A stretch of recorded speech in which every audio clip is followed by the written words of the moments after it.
Here's why I don't coach singers to retract their scapula, or in other words, to pull back on their shoulder blades. Many people don't actually have relative motion at the rib cage. They need to work to regain that motion and to have this dynamic capability of their rib cage. So instead of actually being able to come into a true retracted state, they actually are orienting their rib cage, coming into more of their adaptation patterns. So, with the pattern that we're trying to help a singer come out of, we're actually bringing them further into their adaptive patterning.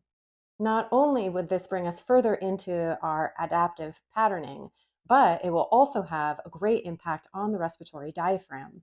We have hiatuses that come through the respiratory diaphragm with the esophagus and vagus nerve, the inferior vena cava, and the aorta.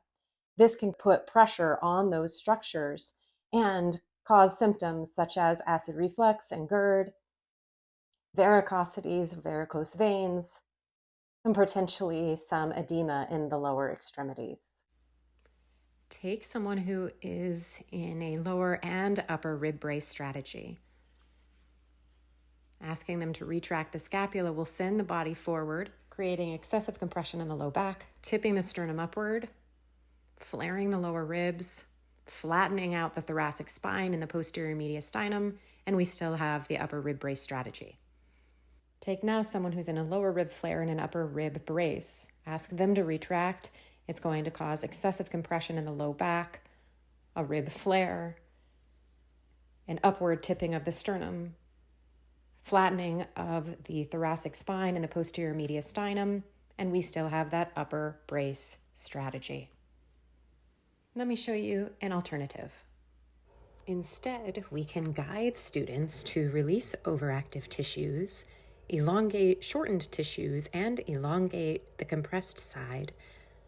Teach the student to reach for posterior and anterior expansion, and how to row to teach true retraction for proper ribcage dynamics.